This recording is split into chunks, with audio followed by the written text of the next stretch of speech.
আজকে আমার আলোচনার বিষয়বস্তু হচ্ছে আহলে হাদিস সমাজ এবং সোসাইটির ইতিবৃত্ত। এত মানুষের মধ্যে আমরা কেন আহলে হাদিস, কিসের জন্য আমরা একটা ক্ষুদ্র গোষ্ঠী, ভারতবর্ষের মুসলিম জনসংখ্যা, মুসলিম নামধারী জনসংখ্যার তুলনায় আহলে হাদিসদের তুলনা করতে গেলে দেখা যাবে যে আমরা সংখ্যায় অত্যন্ত কম। এত সত্ত্বেও আমরা নতুন নাম একটা আহলুল হাদিস কেন আমরা গ্রহণ করেছি এবং আমাদেরকে বিপক্ষের আহলে হাদিস বলে কেন জানে, সেটা আমাদের যাদের জানা নাই, তারা তাদের পদে পদে বিভিন্ন ভাবে তাদের পদস্খলন ঘটছে এবং নিজের চলমান জীবনে বহু কিছু ভুল করে বসছেন। সেজন্য আমাদের জানা দরকার যে আমাদের নাম কেন আহলুল হাদিস। আল্লাহ রাব্বুল আলামিন কোরআন মাজিদের মধ্যে আমাদের নাম রেখেছিলেন মুসলিম, ওয়া সাম্মাকুমুল মুসলিমিন। আল্লাহ তাআলা তোমাদের নাম মুসলিম রেখেছেন। আমাদের দ্বীনের নাম হচ্ছে ইসলাম, আর যারা ইসলামকে অনুসরণ করে তারা মুসলিম, আর মুসলিমের বহু বচন হচ্ছে মুসলিমিন। মুসলিমুন, মুসলিমিন। ওয়ালা তামুতুন্না ইল্লা ওয়া আনতুম মুসলিমুন। আল্লাহ রাব্বুল আলামিন এই নাম দেওয়ার পরে পরবর্তী জীবনে ক্রমান্বয়ে কত রকমের নাম আপনি পৃথিবীর বুকে শুনতে পাচ্ছেন। হানাফি, শাফি, মালিকি, হাম্বলি, মাতুরিদি, আশারি, নকশবন্দি, চিশতি, বেরেলভি, দেওবন্দি, বাউল, কত রকম নাম, তার হিসাব কিতাব নাই। আল্লাহ রাব্বুল আলামিন কোরআন মাজিদে পরিষ্কারভাবে বলেছেন যে কুল্লু হিজবিন বিমা লাদাইহিম ফারিহুন। প্রত্যেকে একটা দল তৈরি করে নিয়ে, নিজের দল এবং মত নিয়ে তারা আনন্দিত এবং তারা ভাবছে যে এর মাধ্যমেই আমরা মুক্তি পেয়ে যাব। ব্রাদার ইসলাম, আল্লাহ রাব্বুল আলামিন নবী মুহাম্মদ সাল্লাল্লাহু আলাইহি ওয়াসাল্লামকে যে দ্বীন দিয়েছিলেন, সে দ্বীন সম্পর্কে, সে শরীয়ত সম্পর্কে, সে কোরআন সম্পর্কে সূরা আল্লাহ তাআলা সূরা হামিম সাজদাতে পরিষ্কার ভাষায় বলছেন, লা ইয়াতিহিল বাতিলু মিন বাইনি ইয়াদাইহি ওয়া মিন খালফিহি তানজিলুম মিন হাকিমিন হামিদ। এই বিধানের অগ্রপশ্চাতে কোনো প্রকার বাতিলের সংক্রমণের কোনো সম্ভাবনা নাই, মহান আল্লাহ রাব্বুল আলামিনের পক্ষ থেকে অবতীর্ণ হওয়া। আল্লাহ রাব্বুল আলামিন এই কোরআন মাজিদকে সুরক্ষিত রাখার জন্য নিজে অঙ্গীকার করেছেন। সূরা হিজরে তিনি পরিষ্কার ভাষায় বলছেন, ইন্না নাহনু নাযালনা যিকরা ওয়া ইন্না লাহু লাহাফিজুন। কোরআন মাজিদ আমি অবতীর্ণ করেছি, যিকর আমি অবতীর্ণ করেছি এবং এর সুরক্ষিত রাখার দায়িত্ব আমার। আল্লাহ তাআলা কোরআন শুধু স্বতন্ত্র কোরআন নয়, কোরআনের ব্যাখ্যা সম্বলিত সহিহ হাদিস হচ্ছে কোরআন মাজিদের অংশ। আল্লাহ তাআলা কোরআন মাজিদে নবী মুহাম্মদ সাল্লাল্লাহু আলাইহি ওয়াসাল্লামকে বলছেন, লা তুহাররিক লিসানাকা লিতা'জালা বি ইন্না আলাইনা জামআহু ওয়া কুরআনা ওয়া ইযা ক্বরা'নাহু ফাত্তাবি কুরআনা সুম্মা ইন্না আলাইনা বায়ানা। আল্লাহ রাব্বুল আলামিন বলেন, কোরআন মাজিদ পড়ার সময় তুমি দ্রুততার সাথে মুখস্থ করো না, কেননা তোমার অন্তরে সেটাকে সুরক্ষিত রাখার এবং এর ব্যাখ্যা শেখানোর দায়িত্ব আমার। আল্লাহ রাসূল সাল্লাল্লাহু আলাইহি ওয়াসাল্লাম সাহাবীদের সামনে এর ব্যাখ্যা শুনিয়েছেন, কিন্তু অনেকের কাছে এই জিনিসটা আর সহ্য হলো না। পরবর্তীতে কোরআন এবং শরীয়তকে বোঝার জন্য সাহাবায়ে কেরামদের আদর্শের পরিপন্থী এমন কিছু নীতি গ্রহণ করা হলো, যেখানে তারা তাদের দৃষ্টিতে বড় আলিম, বড় পণ্ডিত, তাকে নিজের কোরআন হাদিস বোঝার জন্য তাকে মাধ্যম হিসাবে গ্রহণ করলেন। ফলস্বরূপ মূল আদর্শ থেকে বিচ্যুত হলো। সাহাবায়ে কেরাম যে আদর্শের উপরে ছিলেন তার থেকে দূরে সরে গেল। এমনি করতে করতে করতে করতে করতে আজকে মুসলিম উম্মাহ ইবনে মাজার সহিহ হাদিস অনুযায়ী রাসূল করিম সাল্লাল্লাহু আলাইহি ওয়াসাল্লাম বলেছেন যে আমার বানি ইসরাইলরা 73 ভাগে ভাগ হয়েছিল, আর আমার 72 ভাগে ভাগ হয়েছিল, আর আমার উম্মত 73 ভাগে ভাগ হবে। 72 ভাগই জাহান্নামে, 1 ভাগ যে জান্নাতে। তার পদ্ধতি আল্লাহ সাল্লাল্লাহু আলাইহি ওয়াসাল্লাম তার পরিচিতি নিজে স্পষ্ট করেছেন হাদিসে, মা আনা আলাইহি ওয়া আসহাবি আল আন, আমি এবং আমার সাহাবী এখন বর্তমান সময়ে আল্লাহ রাসূল সাল্লাল্লাহু আলাইহি ওয়াসাল্লামের উপস্থিতিতে যে আদর্শের উপরে ছিলেন, সেই মত এবং আদর্শকে যারা মেনে নেবে তারাই হচ্ছে মুক্তিপ্রাপ্ত দল এবং নাজাতপ্রাপ্ত। পরবর্তীতে এই জটিলতা থেকে মুক্তি পাওয়ার জন্য কোরআন মাজিদের দলিল অনুযায়ী সাহাবায়ে কেরাম হচ্ছেন আমাদের মানদণ্ড ইসলামকে বোঝার জন্য। আল্লাহ রাব্বুল আলামিন কোরআন মাজিদের সূরা বাকারার 137 নম্বর আয়াতে বলেন, ফাইন আমানু বিমিসলি মা আমানতুম বিহি ফাকাদ ইহতাদাউ ওয়া ইন তাওয়াল্লাউ ফাইন্নাহুম ফি শিকাক ফাসায়াকফিকুহুমুল্লাহু ওয়া হুয়াস সামিউল আলিম। পরবর্তী লোকেরা যদি তোমাদের মতো অর্থাৎ সাহাবীদের মতো ঈমান নিয়ে আসে তাহলে তারা হেদায়েত প্রাপ্ত, আর যদি তার উল্টোটা হয় তাহলে তাদের মধ্যে দ্বন্দ্ব লেগে যাবে। সাহাবায়ে কেরামের মানহাজ, সাহাবায়ে কেরামের নীতি, সাহাবায়ে কেরামের আদর্শ কি ছিল সেটা আমাদেরকে অবশ্যই জানা দরকার। সাহাবায়ে কেরামের আদর্শ ছিল একটাই, যে দলিল পেলে তারা সঙ্গে সঙ্গে যত বড় বিবাদ হোক না কেন সেখানে তারা সারেন্ডার করে যেতেন। ভাই সকল, আল্লাহ রাসূল সাল্লাল্লাহু আলাইহি ওয়াসাল্লাম যতদিন জীবিত ছিলেন তার যত কোনো ঝামেলা হতো সঙ্গে সঙ্গে আল্লাহ রাসূল সাল্লাল্লাহু আলাইহি ওয়াসাল্লাম তার মীমাংসা করতেন, ঝামেলা মিটে যেত।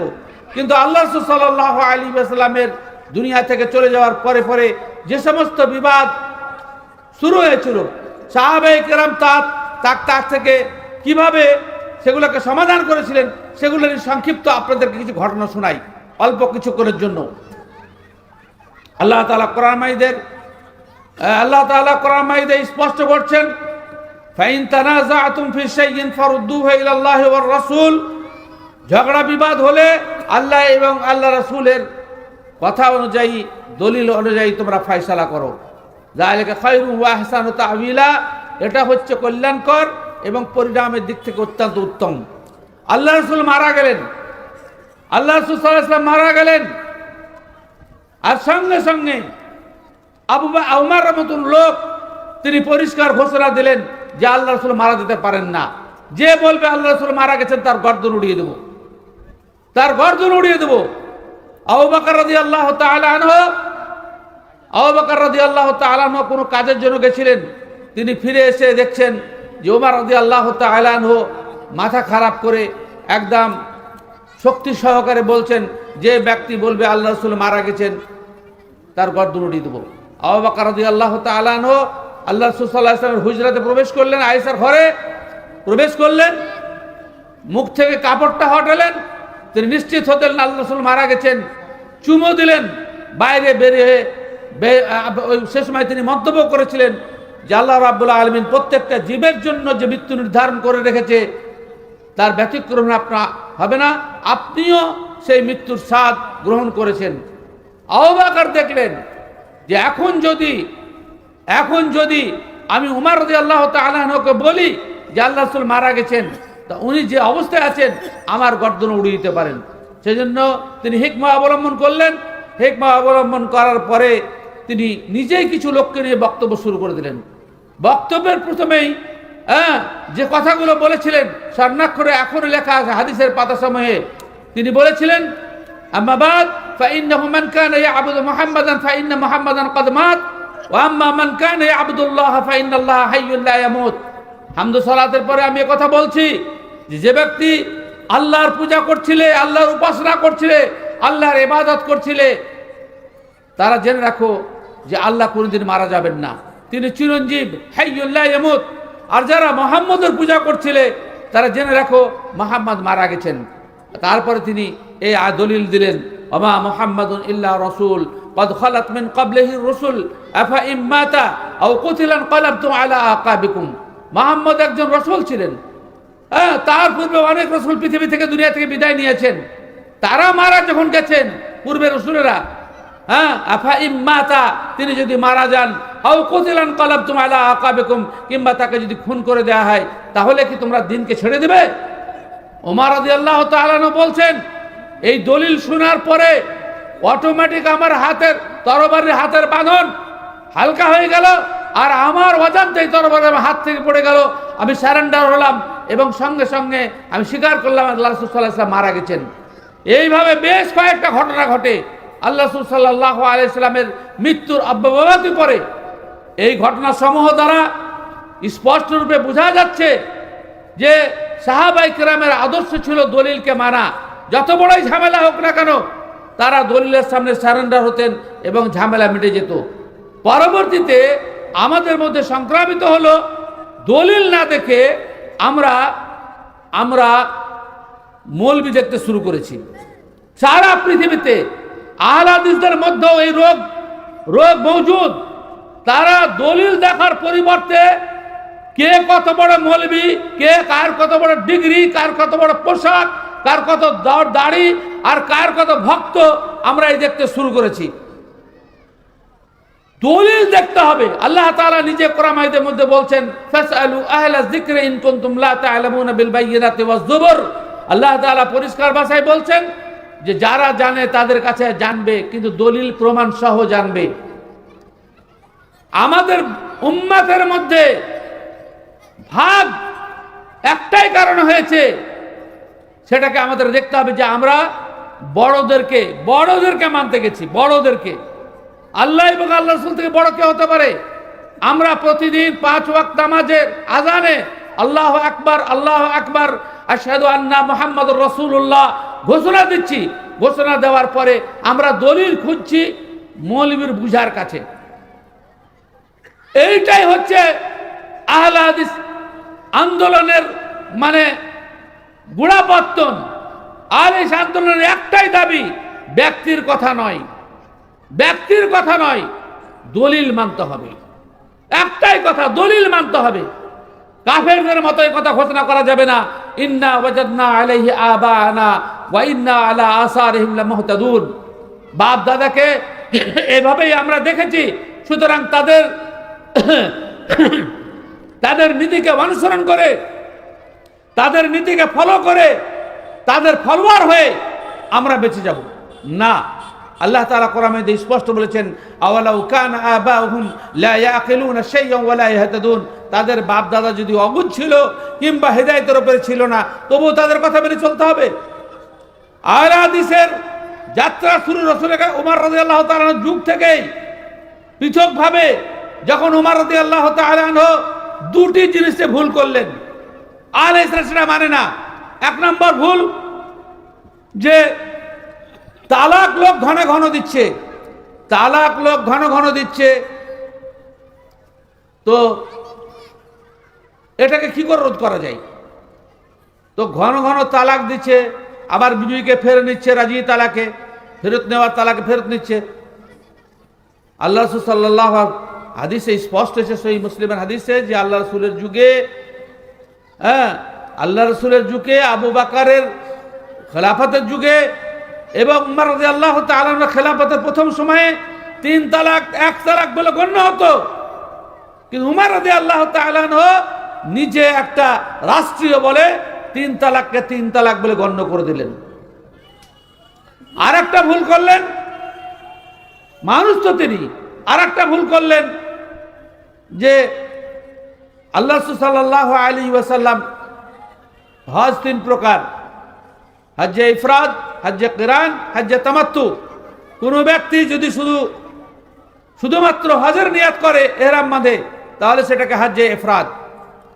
আর যদি হজ এবং উমরার একসাথে নিয়ত করে ইহরাম বাঁধার সময়তে, যে হজ এবং উমরা এবং হজ করে আমি ইহরামের কাপড় খুলবো, তো একে বলে হজ্জে কিরান। কিরান মানে মিলিত, একসাথে মিলিত করে দিল। আর একটা হজ্জে তামাত্তুর অর্থ হচ্ছে যে প্রথমে উমরাত নিয়ত করলো, এখনো হজের দিন আসতে দেরি আছে, মাঝখানে ওই ইহরাম খুলে দিল।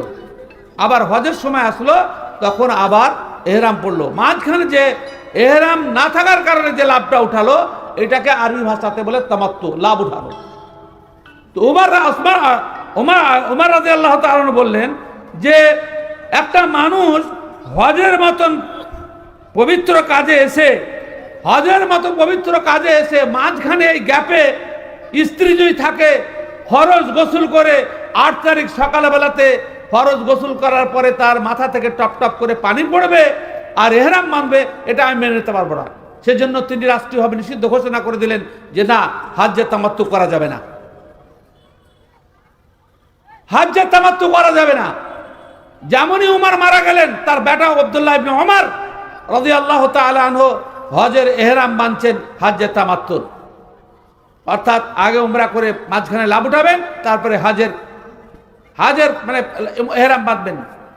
তো তার ভক্তরা বা সেখানে যারা উপস্থিত ছিলেন তারা সকলেই বললেন যে তোমার বাপ বড় খলিফা উমর, সে হজ্জে তামাত্তু করতে নিষেধ করে গেছে, আর তুমি কেন করছো?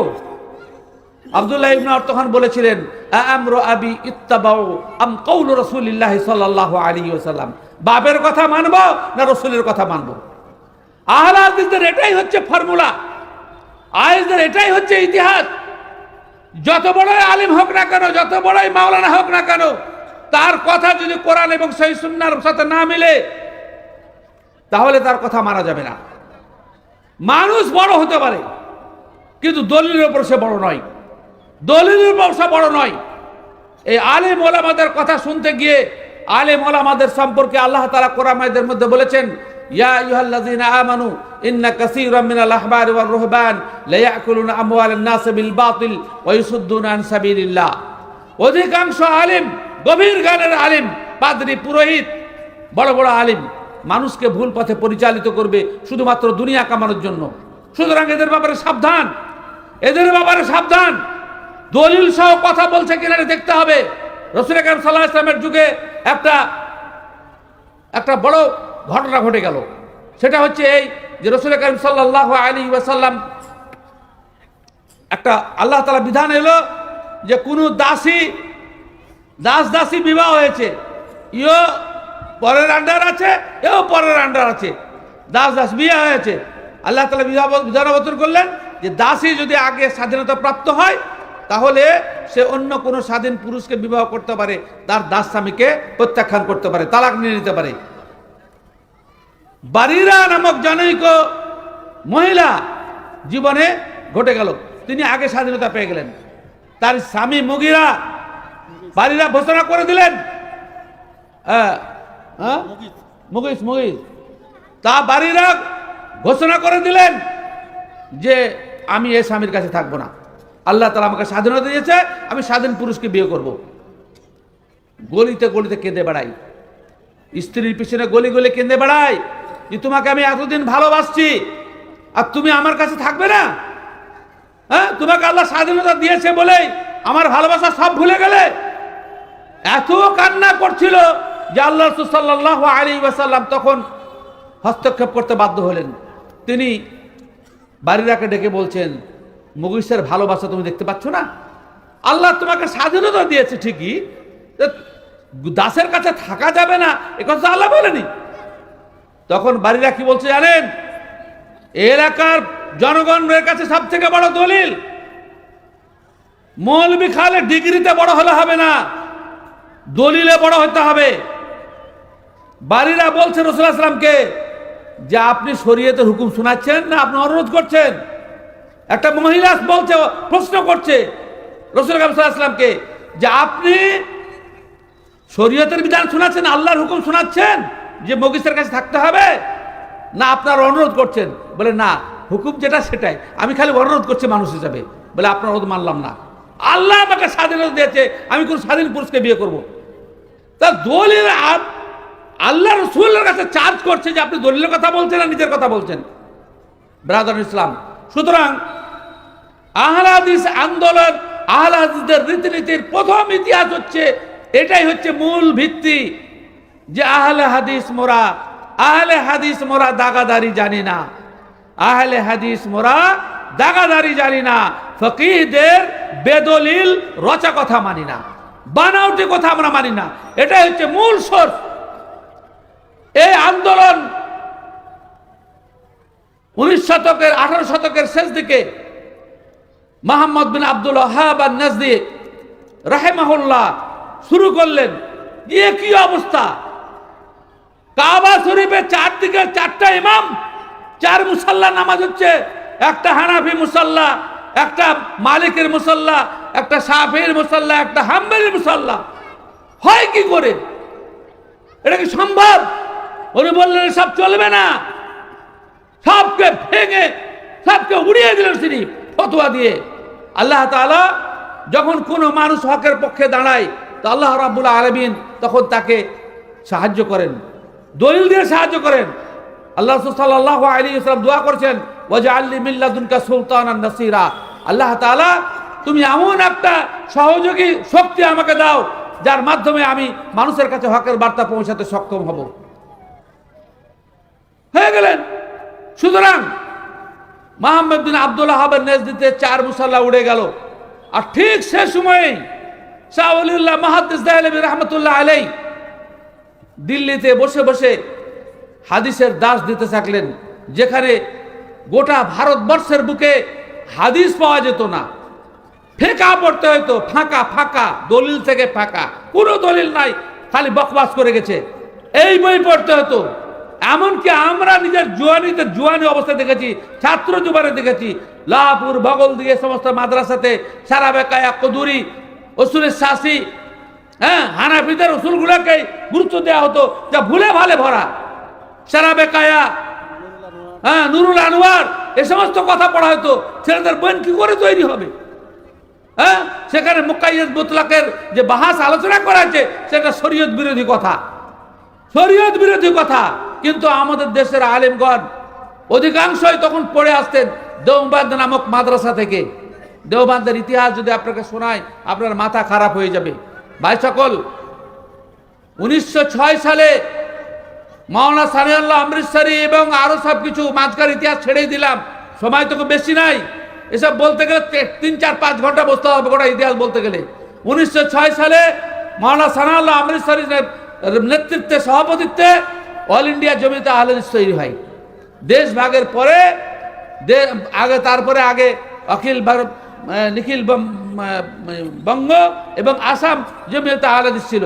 তারপরে 1906 সালে জমিয়ত প্রতিষ্ঠিত হয়। দেশ ভাগের পরে এই জমিয়ত ভঙ্গ হয়ে জমিয়তে আহলে হাদিস হিন্দ থাকে এবং তারপরে কার্যক্রম চলছে। কিন্তু তার আগে যে সমস্ত মানে সূত্র তৈরি হয়েছে সেটা হচ্ছে যে শাহ ওলিউল্লাহ মুহাদ্দিস দেহলভী হাদিস পড়াতেন ঠিকই, নিঃসন্দেহে। ওনার বই যদি পড়েন হুজ্জাতুল্লাহিল বালিগা, তা তিনি পরিষ্কার লিখেছেন 4th শতাব্দী পর্যন্ত কোনো প্রকার কোনো দল ছিল না। পরবর্তীতে মানুষ নিজের পক্ষ থেকে দল তৈরি করে নেয়। শাহ ওলিউল্লাহ মুহাদ্দিস দেহলভী হাদিস পড়ালেও উনি কিন্তু হানফি ফিকহ অনুযায়ী আমল করতেন। কেননা এত লোক সব, যেমন এখানে কোনো মৌলবি যদি হাদিস অনুযায়ী কোনো ফতোয়া দেয় তো পাবলিক একদম তেড়ে আসে, তোর থেকে বড় মৌলবি ছিল না। কারণ এই এলাকা তো সাইকুল হাদিস কয়েকটা দুনিয়া থেকে চলে গেছেন, ওনারা নরমপন্থী লোক ছিলেন, কোনো কথা বলেননি, আর পাবলিকের কাছে এটা হচ্ছে হুজ্জাত। আল্লামা ফাকির এলাহাবাদী, এলাহাবাদের একজন বিখ্যাত আলেম, তিনি সুন্নাহ অনুযায়ী নামাজ পড়ছেন, দলিল দিচ্ছেন, এলাকার লোক ওকে মারতে মেরে ফেলবে এরকম ব্যাপার। আল্লামা ফাকির এলাহাবাদী তখন বললেন যে আমি ঠিক করছি কি ভুল করছি এটা যাচাই করার জন্য তোমরা কার কাছে যেতে চাও, তার কাছে চলো। তো তারা সবাই একমত হলো যে শাহ ওলিউল্লাহ মুহাদ্দিস দেহলভীর কাছে যেতে হবে। আল্লামা ফাকির এলাহাবাদ থেকে ধরে নিয়ে গেল শাহ ওলিউল্লাহ মুহাদ্দিস দেহলভীর কাছে। এবার দুজন আলেম বসে বসে আলোচনা করছেন, ফাকির এলাহাবাদী দলিল দিচ্ছেন আর মানে ইশারাতে তিনি ইয়েস করছেন, মানে ঠিক আছে। তখন পাবলিকের সামনে বললেন যে এই মৌলভী সাহেব যে আমলগুলো করছে এগুলো সব ঠিক, আর দলিল আছে ঠিক আছে।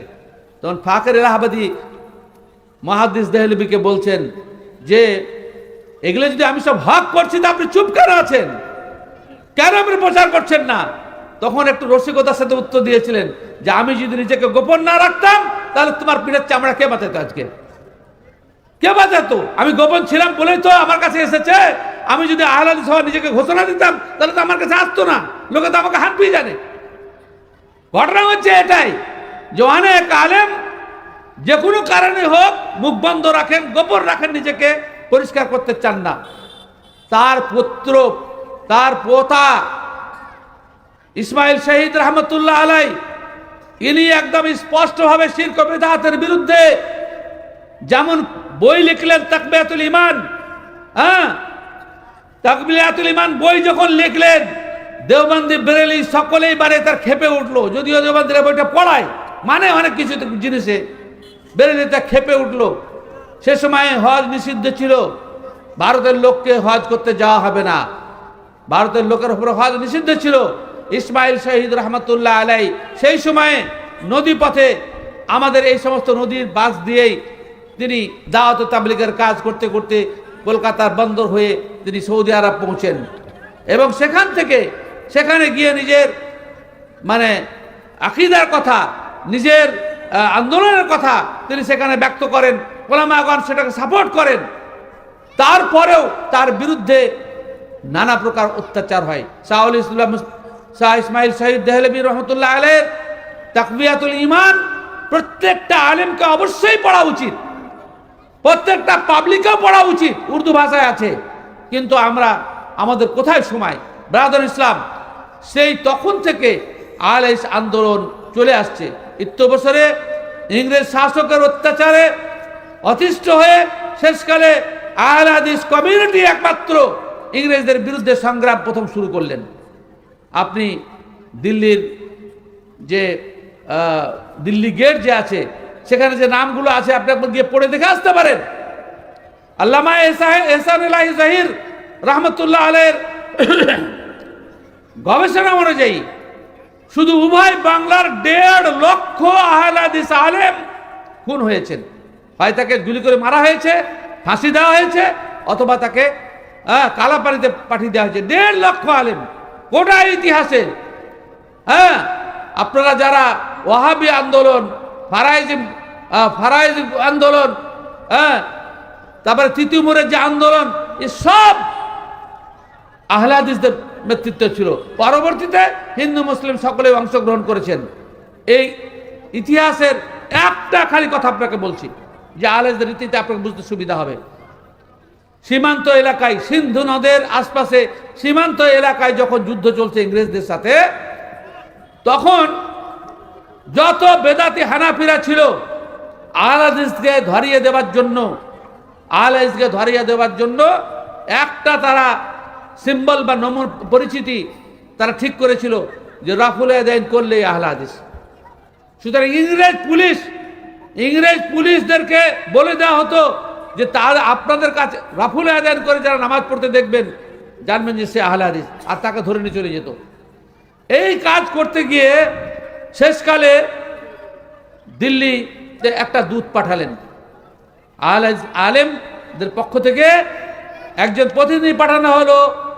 সুফি আব্দুত তাওয়াব কাঞ্জান, মামুন কাঞ্জান, পাকিস্তানে তার বাড়ি, তখন ভারত একসাথে ছিল দেশ। তো উনি গেলেন দেওবন্দে, ইংরেজদের বিরুদ্ধে যারা যুদ্ধ করছিল তাদের পক্ষ থেকে তিনি দেওবন্দে গেলেন।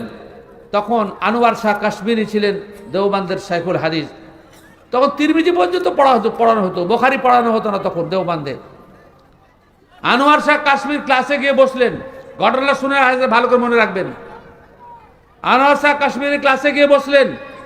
আপনারা যারা হানাফি মাসায় পড়েছেন কিংবা আহলেস মাসায় পড়েছেন, কিভাবে তারা প্রত্যেকটা মাসালাতে নিজের পক্ষ অবলম্বন করার জন্য সহিহ হাদিসের খণ্ডন করে, তাবিল করে, তারদীদ করে। তাদের উসুলে পরিষ্কার লেখা আছে, কারখির উসুলে পরিষ্কার লেখা আছে যে প্রত্যেকটা হাদিস এবং আয়াত সেটা যদি আমাদের মাযহাবের সাথে না মিলে, তাহলে জানতে হবে যে সেটা হয় মানসুখ, আর না হলে তার অন্য কোনো ব্যাখ্যা আছে। তারা উসুলে পরিষ্কার লিখছে, আয়াত পর্যন্ত তার ব্যাখ্যা তারা বিকৃত বলছে, আয়াতটা মানসুখ হয়ে গেছে, হাদিসটা মানসুখ হয়ে গেছে, সহিহ হাদিস তবুও। তিনি হাদিস শুনতে শুনতে এক পর্যায়ে বলছেন, শেখ আপনি হাদিস পড়াচ্ছেন না হাদিসের খণ্ডন করতে বসেছেন? আর যত ছাত্র, হানাফি ছাত্র ছিল, উঠে কিল চড় থাপ্পড় মারতে শুরু করেছে সুফি আব্দুত তাওয়াব কাঞ্জান, মামুন কাঞ্জান সাহেবকে, এবং বলছে যে তুমি আমাদের শাইখের বিরোধিতা করলে কেন, মারতে শুরু করেছে। উনি তখন বললেন, দেখো ইংরেজদের বিরুদ্ধে যারা যুদ্ধ করছে তাদের পক্ষ থেকে আমি দূত, যদি আমার কোনো ক্ষতি হয় সারা পৃথিবীর নিয়ম অনুযায়ী দূতকে হত্যা মানে রাষ্ট্রের বিরুদ্ধে যুদ্ধ ঘোষণা। সুতরাং আনোয়ার শাহ কাশ্মীরি বললেন যে কে মেহমানখানা নিয়ে যাও। বেশ কিছু ছেলে সাথে করে নিয়ে মেহমানখানায় গেল। মেহমানখানা যাওয়ার পথে সেই ছেলেগুলো আনোয়ার শাহ সুফি আব্দুল তাওয়াব মামুন কাঞ্জানকে বলছেন যে শেখ, আমরা সব আহলে হাদিস ঘরের ছেলে, আমাদের কোনো শিক্ষা প্রতিষ্ঠান নাই, সেই জন্য আমরা এখানে পড়তে আসি, আমাদেরকে নিজের আকীদা এবং মাযহাব গোপন করে পড়তে হয়। তো তখন উনি বললেন যে তোমরা কি এখানে পড়ার পরে আহলে হাদিস থাকো না হানাফি হয়ে যাও? তো ওরা একটা উদাহরণ দিয়েছিল, হারু কানে নামক রপ্ত নামক সুদ, লবণের খনিতে যে যায় সেই লবণ হয়ে যায়। দেওবন্দ মাদ্রাসা হচ্ছে লবণের খনি, যত সোনা আহলে হাদিস যায় ওরা লবণ হয়ে ঘুরে আসে। বলে তো কঠিন ব্যাপার, আহলে হাদিস তারা মাযহাব তৈরি করতে হবে। ওই জিহাদি আন্দোলনের সময়তে সর্বপ্রথম আহমদিয়া সালফিয়া দারভাঙ্গা যেটা তৈরি হয় তারই উদ্যোগে হয়, কেননা দেলালপুর এবং দারভাঙ্গা এটা মুজাহিদদের হেডকোয়ার্টার ছিল। এই দৃষ্টিকোণ থেকে ভারত যখন ভাগ হলো, ইংরেজরা আহলে হাদিসদেরকে ভাগ করার জন্য, আপনি দেখেছেন দেলালপুরকে ফেলে দিল, এটা সব বাংলায় ছিল, দেলালকে ফেলে দিল ঝাড়খণ্ডে সাঁওতালদের সাথে। হ্যাঁ, সবকে বলছে এক জায়গায় থাকলে আর আবার আমাদের বিরুদ্ধে ষড়যন্ত্র করতে পারে, সেজন্য সবকে ভাগ করে দিল। বড় ইতিহাস, বড় মানে পরিতিক্ততার ইতিহাস। মামুন কাঞ্জান সাহেব সেখান থেকে চলে এলেন এবং তারপরে দিল্লি জামিয়া রহমানিয়া তিনি প্রতিষ্ঠিত করলেন। এই পরবর্তীতে তিনি মাদ্রাসা তালিমুল ইসলাম মামুন কাঞ্জান তৈরি করলেন। তখন আহলে হাদিসদের সারা ভারতে মাদ্রাসা ছিল না।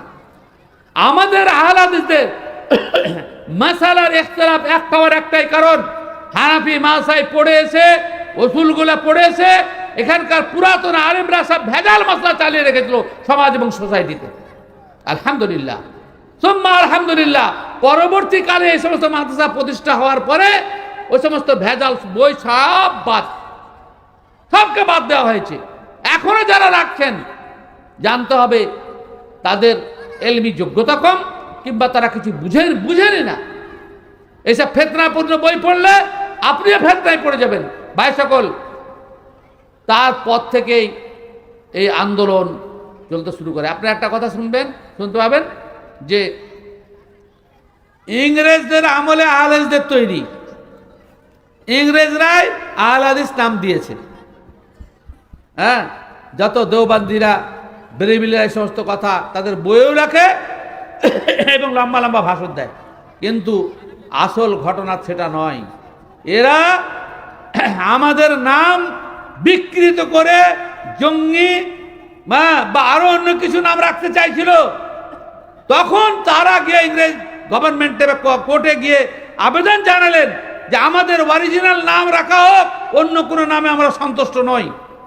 উভয় পক্ষের বিবরণ শোনার পরে কোর্ট আমাদের যেটা নাম সেটাকে বাকি রাখে, এটাকেই প্রচার করছে যে ইংরেজ সরকার নাম দিয়েছে। আপনি এই ব্যাপারে তথ্যবহুল লিখনি মজুদ আছে। সে সময় তো কোর্টের রায় লেখা আছে কেন আহলে হাদিস নামটাকে বরকরার রাখা হলো। ভাই সকল, ব্রাদার ইসলাম, এই আন্দোলন অব্যাহত চলছে। আর একটা আন্দোলন, আহলে হাদিস আন্দোলন একটা বড় ইতিহাস। আমাদের দেশে হিন্দু মুসলিম নির্বিশেষে কোনো বিধবা নারীর বিবাহ হতো না। ইতিহাস পড়ে দেখবেন, যারা ইতিহাসের ছাত্র অথবা শিক্ষক তারা জানেন ভারতবর্ষে বিধবা নারীদের বিবাহ হতো না। মুসলিমদের শরীয়তে অনুমতি থাকলেও হিন্দুদের পাশাপাশি দেখে কোনো বিধবা রমণীর বিবাহ হতো না। ইসমাইল শহীদ রহমতুল্লাহ আলাই এই করুণ অবস্থার প্রেক্ষিতে তিনি প্রথম এর বিরুদ্ধে আন্দোলনের চিন্তা ভাবনা করেন এবং এই চিন্তা ভাবনা করতে গিয়ে সর্বপ্রথম তার মায়ের ওপরে তার নজর পড়ে। ইসমাইল শহীদের আব্বা তার জন্মের আগেই মারা গেছিলেন। তাহলে তার মায়ের বয়স কত হয় এখন? একদম বুড়ি, একদম বুড়ি। এখনো আমাদের দেশে বহু মহিলা আছে যাদের স্বামী মারা যাওয়ার পরে আর তাকে কেউ বিয়ে করতে চায় না, বা তারাও বিয়ে করে না, এটা অন্যায়। অথচ অনেক পাপে তারা জড়িয়ে যায়। আল্লাহ তাআলা কোরআনে নিজে বলছেন, ওয়ানকিহুল আয়ামা মিনকুম ওয়াস-সালিহিনা মিন ইবাদিকুম ওয়া ইমাইকুম ইয়াকুনু ফুকারা ইগনিহিমুল্লাহু মিন সাআতি। আল্লাহ তাআলা বলছেন, যাদের স্বামী নাই বা স্ত্রী নাই, দ্রুত তাদের দেওয়ার ব্যবস্থা করা, তাদের যদি অভাব থাকে আল্লাহ অভাব দূর করে দিবেন। আমাদের দেশে এখন নতুন ফিতনা হয়েছে, বাপের সম্পত্তির ভাগ কমে যায় বলে জুয়ান বাপ বা এখনো জওয়ানি আছে বা তার স্বামীর খিদমতের প্রয়োজন আছে, বিবাহ দিচ্ছে না। ইসমাইল শহীদ রহমতুল্লাহ আলাই নিজে গিয়ে নিজের মাকে বললেন, মা তোমাকে বিবাহ করতে হবে। বলে কেন? বলে তোমার কারণে আমি বক্তব্য দিতে পারছি না। তিনি বুঝিয়ে বললেন যে বিধবা বিবাহের পক্ষে আমি বলবো, তো তুমিও তো বিধবা, তোমার যদি বিবাহের ব্যবস্থা না করি তো সর্বপ্রথম বলবে তোর মায়ের বিয়ে আগে দে।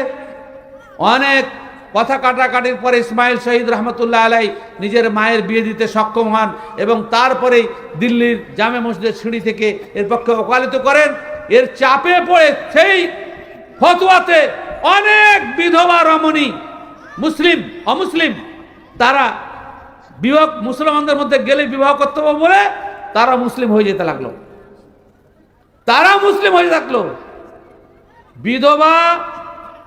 বিধবা মেয়েদের বিবাহ অমুসলিম মধ্যে ছিল না, আর মুসলমানদের মধ্যে থাকলেও পাশাপাশি থেকে এটা চালু ছিল না। যখন এটা ব্যাপক প্রচার লাভ করলো, তখন অমুসলিমদের বিধবা রমণীরা ইসলাম গ্রহণ করে তারা আবার নতুন করে তারা বিবাহ বন্ধনে আবদ্ধ হতে লাগলো। এই জিনিসটা দেখে ধর্ম গেল করে শেষকালে ঈশ্বরচন্দ্র বিদ্যাসাগর, রাজা রামমোহন রায় অনেক ছুটাছুটি করে ইংরেজ সরকারের কাছে হিন্দু বিধবা রমণীদের বিবাহের পক্ষে রায় নিতে সক্ষম হন। এটা আরএস আন্দোলনের ফল, চাপে পড়ে এটা করতে বাধ্য হয়েছে, যদিও কার্যত হয় না। আমাদের সাগরদিঘি স্টেশনে যে মসজিদটা আছে হাজী গোলামুর রহমান মসজিদ, আপনারা সাগরদিঘির লোকরা জানেন না। এই মসজিদটা হাজী গোলামুর রহমানের ইতিহাস, তিনি একজন বাড়ির কর্মচারী ছিলেন। দুর্ভাগ্যবশত সেই বাড়ির ছেলেটা মারা যায় আর স্ত্রী বিধবা হয়ে যায়। স্ত্রী বিধবা হয়ে যাবার কারণে ওর শাশুড়ি নিজেই পরামর্শ দেন যে তোর সন্তান হয়নি, নিঃসন্তান মায়ে, আর তোর স্বামী মারা গেল, হিন্দু সমাজে থাকলে তো তোকে বিয়ে দেবে না, সুতরাং তুই আমার বাড়ির কর্মচারীকে নিয়ে পালিয়ে যা, আমি টাকা পয়সা দিচ্ছি, সব কিছু করছি। আর সেখান থেকে সেই বাঁকুড়া থেকে সাগরদ্বীপ পালিয়ে আসে, নিয়ে এই জমি জায়গা কিনে স্টেশনের পাশে মসজিদ করে গোলামুর রহমান সাহেব। সেই মসজিদে আমরা এখন নামাজ পড়ছি, আলহামদুলিল্লাহ। ব্যাপারটা যেটা হচ্ছে যে আহলে হাদিসদের ইতিহাস জানতে হলে আপনাকে পড়াশোনা করতে হবে। কত ঘাত প্রতিঘাত, একটাই অপরাধ আমাদের, যে কোরআন এবং সহিহ সুন্নাহ মানতে হবে। কোনো আলেমের বুঝা আমাদের কাছে দলিল নয়। রাসূল কারীম সাল্লাল্লাহু আলাইহি ওয়াসাল্লাম মদিনা এলেন।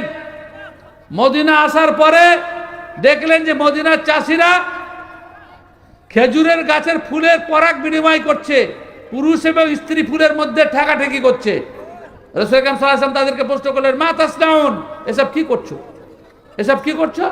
বলে কুন্না নাসরাহু, আমরা আবহমান কাল থেকে এটা করি, এতে ফল বেশি ধরে। রাসূল কারীম সাল্লাল্লাহু আলাইহি ওয়াসাল্লাম বললেন যে না, এটা তোমাদের করার কোনো প্রয়োজন নাই, গাছে ফুল ধরেছে, ফল ধরবে।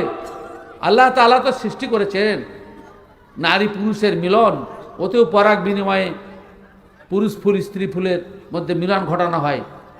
যারা চাষি পটলের ফুল সকালবেলায় গিয়ে ঠেকাঠেকি করে, পুরুষ ফুল স্ত্রী ফুলে করে। রাসূল সাল্লাল্লাহু আলাইহি ওয়াসাল্লাম নিষেধ করলেন, চাষিরা করা বন্ধ করে দিলেন।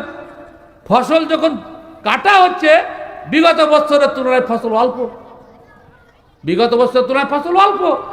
চাষিরা বললেন যে আল্লাহ রাসূল, আপনার পদ্ধতি, আপনার পরামর্শ মেনে ফসল তো কমে গেল। বলে ও, রাসূলুল্লাহ সাল্লাল্লাহু আলাইহি ওয়াসাল্লাম আকাপটে স্বীকার করলেন, ইন্নাকুম আ'লামু বিউমুরি দুনিয়াকুম, দুনিয়ার ব্যাপারে তোমরা আমার চাইতে বেশি জ্ঞানী। যে মৌলবি কোনোদিন চাষ করেনি, সে পাকা চাষিকে যদি ফতোয়া দেয়, তোর কথা শুনবে না। রাসূল কারীম সাল্লাল্লাহু আলাইহি ওয়াসাল্লাম পরিষ্কার ভাবে বললেন, ইজা আমারতুকুম বিশাইইন মিন আমরিদ দ্বীন, তোমাদের কাছে দ্বীনের ব্যাপারে যখন কোনো কথা বলবো তখন সেটা মেনে নিও, আর ওয়াইজা আমারতুকুম বিশাইইন মিন রাই, আর আমি যদি আমার মতের কথা বলি ফাইন্নামা আনা বাশার, তা আমি একজন মানুষ, মত দিতে গিয়ে ঠিকও করতে পারি, ভুলও করতে পারি। সহিহ মুসলিমের হাদিস, মিশকাত হাদিসটা এসছে। তাহলে রাসূল কারীম সাল্লাল্লাহু আলাইহি ওয়াসাল্লামের কথা তিনি যেটা বুঝছেন সেটা যদি আমাদের কাছে দলিল না হয়, তাহলে মৌলবী যেটা বুঝেছে সেটাই দলিল হবে না? সেটাকে কোরআন এবং সহিহ সুন্নাহ দলিলের সাথে আপনাকে পরীক্ষা করতে হবে। দলিল কোথায় আছে সেটা আপনাকে জানতে হবে। আল্লাহ রাসূল সাল্লাল্লাহু আলাইহি ওয়াসাল্লামকে সাহাবীগণ চ্যালেঞ্জ করছেন বিভিন্ন বিষয়ে, তার দলিল আছে যে আপনি কোথা থেকে কথা বলছেন। বদরের যুদ্ধের ঘটনা, এরকম একটা ঘটনা আছে। সুতরাং ভাই সকল, আহলে হাদিসদেরকে, আহলে হাদিস কোনো দলের নাম নয়, কোনো গ্রামের অধিবাসীদের নাম নয়। সাহেবনগর, ফুলবাড়ি, গাদির লোক আহলে হাদিস গ্রামে জন্মগ্রহণ করেছে, কোরআন হাদিস মানে না, তাই তারা আহলে হাদিস, এমনটা যদি ভাবেন এটা চরমতম অন্যায় হবে। দাবিতে আহলে হাদিস, যেমন সারা বিশ্বের লোক নিজেকে মুসলিম বলে দাবি করছে, অনুরূপ আপনি দাবিতে আহলে হাদিস, কিন্তু কোরআন এবং সহিহ সুন্নাহকে যারা 100% মেনে চলার চেষ্টা করে তারাই হচ্ছে আহলে হাদিস। যারা আল্লাহর কথাকে, রসুলের কথাকে মূল্য দেয় মানুষের কথার তুলনায়, তারাই হচ্ছে প্রকৃতপক্ষে আহলে হাদিস। যারা কোরআন এবং সহিহ সুন্নাহকে নিজের জীবনে বাস্তবায়ন করে তারাই হচ্ছে প্রকৃতপক্ষে আহলে হাদিস। ইন্নাল্লাহা লা ইয়ানজুরু ইলা সুওয়ারিকুম ওয়ালা ইলা আজসামিকুম ওয়ালাকিন ইয়ানজুরু ইলা কুলুবিকুম ওয়া আমালিকুম।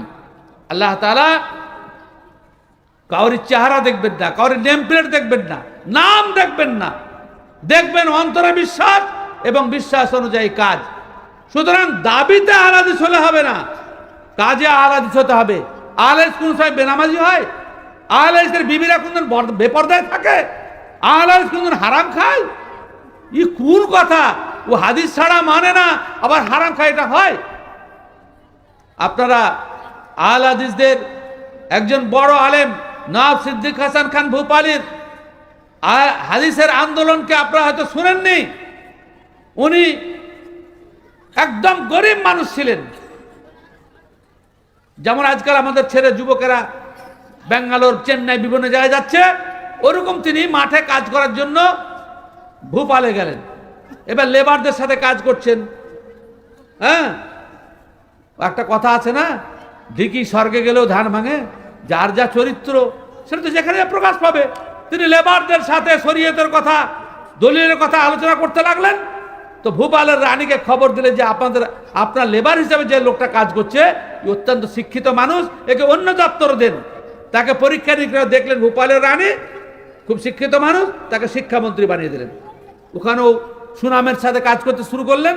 তখন ভূপালের রাজা মরে গেছিল, রানী ভাবলেন যে শিক্ষিত মানুষটা যদি রাজি হয় একে বিয়ে করলে কেমন হয়।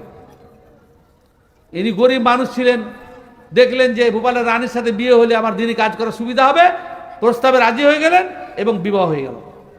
কিন্তু বিবাহ হলে কি হবে?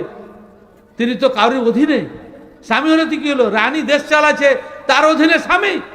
সেজন্য রানী আদেশ দিতেন প্রত্যেক দিন বিকাল বেলায় ঘোড়ার গাড়িতে চেপে এক পাশে মাওলানাকে বসিয়ে আর অপর পাশে বসে হাওয়া খেয়ে বেড়াতেন। আর মনে মনে ভাবতেন স্ত্রীকে পর্দা করা ফরজ। মা বোনেরা শুনেন, খালি গল্প করছেন আপনারা, গাদি সাহেবরা করে মানুষ মেয়েরা। হ্যাঁ, শেষকালে তখন ভূপালে নওয়াব সিদ্দিক হাসান খান দেখলেন যে তো কঠিন ব্যাপার, আমি আলেম, আমি কোরআন হাদিসের দলিল জানছি, আর আমার স্ত্রী পর্দা করছে না, আর তা আমাকেই বরং বসিয়ে নিয়ে ঘোড়ার গাড়িতে নদীর ধারে ধারে ঘুরে বেড়াচ্ছে। তো উনি ছাত্রদের সাথে একটা যুক্তি করলেন। এই যুক্তি করলে কেমন হয়? ক্লাসে বসে ছাত্রদের সাথে আলোচনা করছেন, কি করে বন্ধ করা যায়। সকলে মিলে একমত হলেন যে আজকে যখন ভ্রমণে যাবেন তখন ছাত্ররা রাস্তা অবরোধ করে বলবেন যে আপনি আজকে আদ-দাইয়ুস লা ইয়াদখুলুল জান্নাহ এই হাদিস পড়ালেন, তার মানে মতো আমরা বুঝতে পারছি না। আর কথা হলো যে উনি কি উত্তর দিবেন? উনি খালি বলবেন যে আমাকে দেখেও বুঝতে পারছি না, এছাড়া অন্য কোনো কথা ছাত্ররাও বলবে না, উনিও বলবেন না। ওরা খালি বলবেন যে হাদিস বুঝতে পারলাম না, আর উনি নিজেকে দেখে বলবেন যে আমাকে দেখে বুঝতে পারছি না, এছাড়া তৃতীয় কথা বলবে না। যখন তারা চলে গেল যখন তারা চলে গেল তখন বিবি রাতে এসে নওয়াব সিদ্দিক হাসান খান ভূপালীকে বলছেন যে ছেলেদের সাথে কি ছাত্রদের সাথে কি কথা হলো, আমি বুঝতে পারলাম না। বলে ওটা তোমার ব্যাপার নয়। আগ্রহ বাড়াবার জন্য তিনি পরিষ্কার বলে ওটা তোমার ব্যাপার নয়, ওটা আমাদের ছাত্রদের ব্যাপার ছিল। বলে আমি দেশের মালিক, আর ঘটনা কি ঘটছে আমি বুঝতে পারবো না।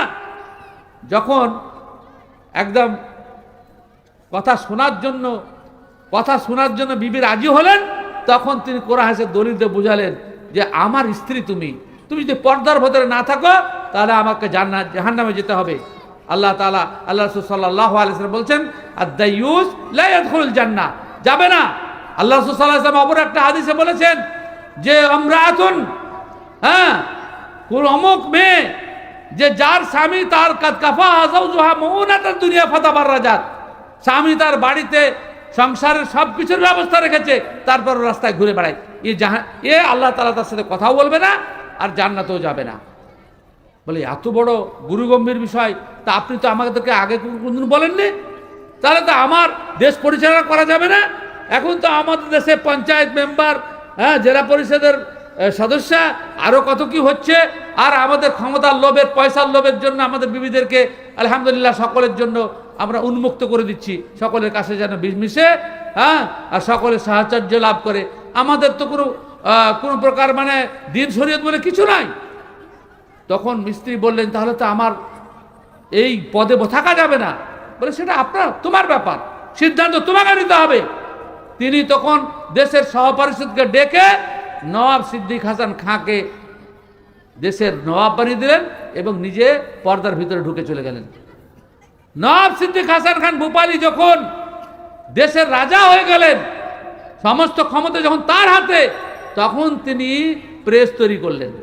সারা ভারতবর্ষে কোনো হাদিস পাওয়া যেত না, কোনো হাদিস গ্রন্থ ছিল না। মাসারিকুল আবরার আনোয়ার নামক গ্রন্থ শুধু পাওয়া যেত, মিশকাত কিছু পাওয়া যেত না। ভূপালের রাজা নওয়াব সিদ্দিক হাসান খান তিনি প্রেস করে নতুন ভাবে ছড়িয়ে গোটা ভারতবর্ষে তিনি হাদিস গ্রন্থকে ছড়িয়ে দিয়েছেন। আগে তো হাদিস পাওয়া যেত না। আমাদের দেশে শুধু ফেকা মোহাম্মদী, দুনিয়ার জয়ীফ হাদিসে ভর্তি, আর এই সমস্ত বই পড়ানো হতো, আর মৌলবীদের কাছে ওটাই বিশাল বড় মশলার বই হয়ে যেত। নওয়াব সিদ্দিক হাসান খান ভূপালী হাদিস ছেপে গোটা ভারতবর্ষে দিয়ে দিলেন। আহলে হাদিসের একটা বড় অবদান। আর একটা বড় অবদানের কথা শুনেন, সময় শেষ হয়ে যাচ্ছে। নাদওয়াতুল উলামা লখনউ, যারা জামাত ইসলামী করেন বা অন্য কোনো জামাত করেন, আহলে হাদিসরা বলেন যে সব ঐক্যবদ্ধ হয়ে থাকা উচিত। ঐক্যবদ্ধ হতে গিয়ে অনাদর্শের কাছে আদর্শকে বিক্রি করে কি ক্ষতি হয়েছে তার আপনাকে একটা ইতিহাস শোনাচ্ছি। আহলে হাদিসের একটা বড় আলেম ছিলেন ওয়াহিদুজ্জামান হায়দ্রাবাদী, অনেক বইয়ের লেখক। আর নওয়াব সিদ্দিক হাসান খান ভূপালী 222 খানা বইয়ের লেখক। আর এই ওয়াহিদুজ্জামান হায়দ্রাবাদী সমস্ত হাদিস গ্রন্থের তিনি উর্দুতে অনুবাদ করেছেন। তার বিরাট লাইব্রেরি ছিল। নাদওয়াতুল উলামা লখনউ, যেটা হানাফিদের প্রতিষ্ঠান এখন, তার প্রতিষ্ঠাতা সভাপতি ছিলেন মাওলানা সানাউল্লাহ আমৃতসরী, আহলে হাদিসের বিখ্যাত আলেম, যে আমাদেরকে ভারতবর্ষের মতন দেশে ঐক্যবদ্ধ হয়ে থাকা চাই। কিন্তু এই ঐক্যবদ্ধ বদ্ধতা বেশি দিন লাস্টিং করেনি। এই সময়ের মধ্যে আহলে হাদিসের সবথেকে বড় লাইব্রেরি ওয়াহিদুজ্জামান খানের হায়দ্রাবাদের লাইব্রেরি সব হস্তান্তর করে, ট্রান্সফার করে দেয় নাদওয়াতুল উলামা লখনউতে। আমি সে মাসে 2-3 বার গেছি, সমস্ত বই ট্রান্সফার করে দেয়। আর তারপরে অসহযোগিতা শুরু করে, আমিন বলার জন্য কষ্ট দেয়, না এরকম অত্যাচার শুরু করে। আর শেষকালে মানে সেখান থেকে তার সরে আসতে বাধ্য হন, আর এককভাবে হানাফিদের প্রতিষ্ঠান হয়ে যায়। যতবারই আমরা এক হয়েছি ক্ষতি আমাদের হয়েছে, কেন তাদের কাছে দলিলের কোনো ব্যাপার নাই। তাদের কাছে মেজরিটি মাস্ট বি গ্রান্টেড হচ্ছে এদের দলিল। আমরা হচ্ছি দলে বেশি, সুতরাং আমাদের কথা মানতে হবে। কিন্তু শরীয়ত তো তা বলে না। শরীয়ত বলছে আল জামাআতু মা ওয়াফাকাল হাক্কা ওয়া ইন কুনতা ওয়াহদাক ইন্না ইব্রাহিমা কানা উম্মাতান কানিতান লিল্লাহ। আল্লাহ তাআলা পরিষ্কার ভাষায় বলছেন দলিল যার কাছে, একক ব্যক্তির কাছে দলিল থাকে, সেটাই আল্লাহ তাআলার কাছে মনোনীত জামাত। ভাই সকল, সুতরাং এই সংক্ষিপ্ত বক্তব্যের মধ্যে দিয়ে আপনাদের কাছে একটা বার্তা দিতে যাচ্ছি, বহু ঘাত প্রতিঘাত, বহু অত্যাচারের মাধ্যম দিয়ে কোরআন এবং সহিহ সুন্নাহকে আমরা পেয়েছি। আজকে মানুষের কাছে কোরআন এবং সহিহ সুন্নাহ সহজলভ্য হয়েছে, সেটা একমাত্র আহলে হাদিসদের আন্দোলনের প্রেক্ষিতে। জেনে রাখবেন, ভারত সরকার প্রশাসন বিভাগ ওই ইংরেজদের আমল থেকে আমাদেরকে অন্য দৃষ্টিতে দেখে, যে এরা যেহেতু ইংরেজদেরকে তাড়িয়েছে সেজন্য এরা যে কোনো সময় আমাদের বিরুদ্ধেও আন্দোলন করতে পারে। এটা সরকারের ভুল ধারণা। আপনাদেরকে বলি যে স্বাধীন ভারতের প্রথম শিক্ষামন্ত্রী মাওলানা আবুল কালাম আজাদ আহলে হাদিসদের বিখ্যাত বড় আলেম, আর জিন্নাহ ছিল শিয়া। আহলে হাদিসরাই দেশ বিভাগের বিরোধিতা করেছিল। India wins freedom, Abul Kalam আজাদের লেখা আপনি দেখবেন। আবুল কালাম আজাদ ছিলেন আহলে হাদিসদের সব থেকে বড় আলেম, এখনো তিনি বড় আলেম। তার তরজমাল কোরআন তাফসীর, সেজন্য আহলে হাদিসরা দেশদ্রোহিতার সাথে কোনো সময় যুক্ত হতে পারে না। হতে পারে কোনো কুলাঙ্কার, কোথাও কোনো ভুল জায়গাতে গেছে, গিয়ে ভুল পথে চলে গেছে। আহলে হাদিসরা ভারতবর্ষের বুকে সবচেয়ে বেশি আইন মেনে চলে, আলহামদুলিল্লাহ। আলেমরা সব থেকে বেশি আইন মেনে চলে, দেশদ্রোহিতার কথা কল্পনা করতেই পারে না।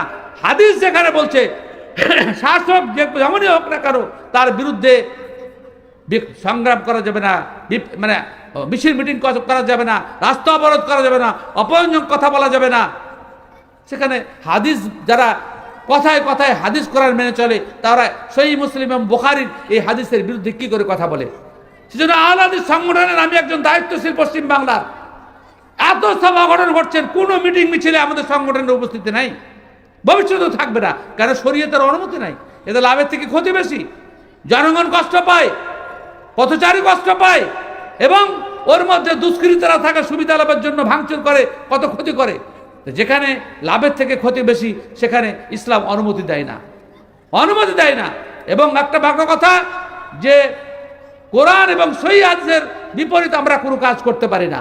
সেজন্য প্রশাসনকে আশ্বস্ত করতে চাই, জমিয়ত আহলে হাদিস পশ্চিম বাংলার দায়িত্বশীল হিসাবে আমি বলতে চাই যে অহেতুক সন্দেহের পরিবেশ সৃষ্টি করে কোনো কিছু করবেন না। আমাদের কোনো কর্মীর বিরুদ্ধে যদি আপনাদের কোনো প্রকার সন্দেহ সংশয় হয়, আপনারা অফিসিয়ালি যোগাযোগ করুন। ইনশাআল্লাহুল আজিজ তার যদি অপরাধ প্রমাণিত হয়, আমরা কোনোদিন তাকে দলে রাখবো না, এবং কঠোরভাবে তো আমরা তাদেরকে নিয়ন্ত্রণ করি। আলহামদুলিল্লাহ, তাদেরকে পরিষ্কার বিষয়, যেটা শরীয়ত নয় সেটা কাজ করতে গেলে তোমার পাপ হবে, নেকি তো হবেই না। ভাই সকল, সেজন্য আজকে যারা এখানে উপস্থিত হয়েছেন, শেষ মুহূর্তে আপনাদের কাছে আমাদের পরামর্শ, যে এই আধুনিক যুগে যেখানে সারা পৃথিবীর জ্ঞান আমাদের হাতের মুঠোয়, সেখানে আমরা অন্ধকারে থাকি কি করে? আমরা অন্যায় করি কি করে? মুখে দাবি এক, অন্য কিছু করে এক। সুতরাং আমাদেরকে কোরআন এবং সহিহ হাদিস মেনে যদি চলি, তাহলে অন্তত পক্ষে আহলে হাদিস গ্রামগুলোতে অপরাধমূলক কোনো কাজ হওয়া বাঞ্ছনীয় নয়। যেহেতু আপনি কোরআন হাদিস মেনে চলেন, আহলে হাদিস বেনামাজি থাকতে পারে না, আহলে হাদিস চোর হতে পারে না, আহলে হাদিস বেঈমান হতে পারে না, আহলে হাদিস হারামখোর হতে পারে না, আহলে হাদিস সম্পর্ক নষ্ট করে হতে পারে না। যারা আহলে হাদিস তারা আপোষে ঝামেলা করতে পারে না, অসম্ভব। সুতরাং দাবিতে নয়, বাস্তবে আমরা আহলে হাদিস হই, কোরআন এবং সহিহ সুন্নাহকে অনুসরণ করি। আল্লাহ তাআলার কাছে দোয়া করি, আল্লাহ রাব্বুল আলামিন তুমি যখন আমাদেরকে তোমার বাণী হাদিস এবং রাসূল আকরাম সাল্লাল্লাহু আলাইহি ওয়াসাল্লামের হাদিসের অনুসারে বানিয়েছো, সেটা যেন বাস্তবে আমরা রূপায়িত করতে পারি, আমরা মেনে চলতে পারি, সে তৌফিক তুমি আমাদেরকে দান করো। আকুলু কওলি হাযা আস্তাগফিরুল্লাহ লি ওয়া লাকুম ওয়া লিসাইরিল মুসলিমিন। আসসালামু আলাইকুম ওয়া রাহমাতুল্লাহি ওয়া বারাকাতুহু। ওয়া আলাইকুম আসসালাম ওয়া রাহমাতুল্লাহি